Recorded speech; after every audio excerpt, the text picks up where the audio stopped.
जंगल के एक छोटे मगर बहुत ही दिलचस्प गांव में रहता था एक शरारती गधा।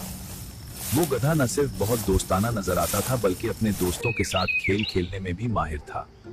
लेकिन इसकी एक आदत थी, एक ऐसी आदत जो जंगल के सब जानवरों के लिए हमेशा हैरानी और कभी कभी परेशानी का सबब बनती है। आज भी जंगल में एक छोटे नाजुक खरगोश की जिंदगी थोड़ी सामने थी।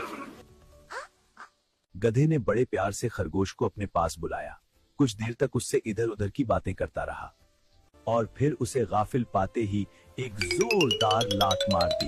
बेचारा छोटा सा खरगोश भारी भरकम गधे की जोरदार लात पड़ते ही गेंद की तरह उछलकर दूर जा गिरा।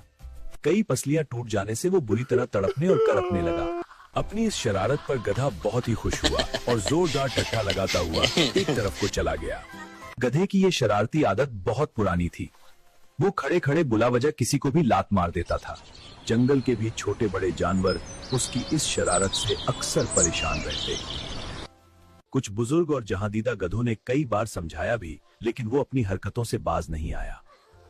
इसी तरह की बातों से वो नसीहत करने वालों को बेवकूफ बनाकर मन ही मन बहुत खुश होता है। इसकी ये याराना मुस्कुराहट भरी बातों से वो इसकी शरारत को ताड़ जाते और समझाते, बरखुदार, रिश्ते में हम तुम्हारे बाप हैं।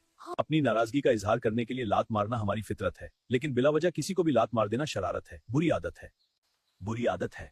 अब भी वक्त है इस बुरी आदत को छोड़ दो, वरना तुम तो जानते ही हो कि हर बुरी आदत का अंजाम बुरा ही होता है। बुजुर्गों की इस नसीहत पर गौर करने के बजाय गधे ने अपना पैर उठाकर उन पर भी घुमा दिया, और अगर नसीहत करने वाले वो बुजुर्ग तेजी से एक तरफ ना हट जाते तो उसकी लात सीधी उनकी थूथनी पर पड़ती। फिर भला गधे की लात खाने के लिए बुजुर्ग वहाँ कैसे ठहर सकते थे। पहली दोस्ती से ही सबके सब ढींचूम करते हुए 9-2-11 हो गए। एक दिन गधे ने एक लोमड़ी को देखकर बड़े प्यार से कहा, आओ बहन, मेरे पास आओ, बहुत दिनों बाद मिले, थोड़ी देर प्यार भरी बातें करेंगे। लोमड़ी आखिर लोमड़ी थी, होशियारो दिमागदार, उसकी मकारी में भला कैसे आती।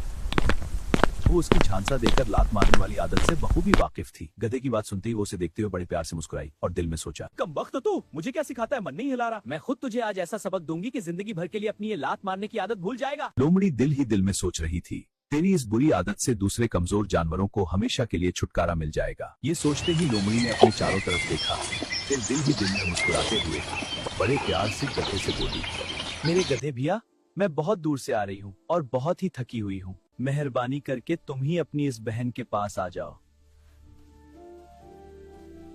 इतना कहकर लोमड़ी लड़खड़ाते डगमगाते कदमों से चलकर सहारा लेने के लिए एक बहुत ही बड़े पत्थर से टिक गई। मुझे बहुत कमजोरी महसूस हो रही है। लोमड़ी की बात सुनते ही अपनी शरारती कामयाबी के ख्याल से गधे का सीना खुशी से फूल गया और होंठों पर प्यार भरी मुस्कुराहट लिए वो जल्दी से लोमड़ी के पास आ गया। लोमड़ी को गाफिल रखने के लिए कुछ देर तक वो उससे बहुत ही मीठी मीठी बातें करता रहा। हाँ बिल्कुल, फिक्र मत करो। फिर आदत के मुताबिक अचानक ही लात मारने के लिए उसने अपना पैर पूरी ताकत से लोमड़ी की तरफ घुमा दिया।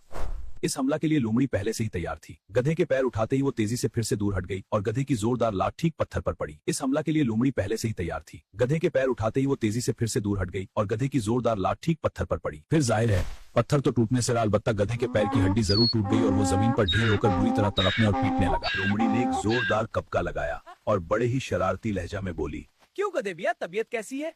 अपनी बहन के साथ शरारत करते हुए तुम ये भूल गए कि तुम्हारी ये बहन जंगल की सबसे बड़ी मुकारा है, वरना अभी तो एक ही टांग टूटी है, फिर बाकी तीनों से भी महरूम हो जाओगे।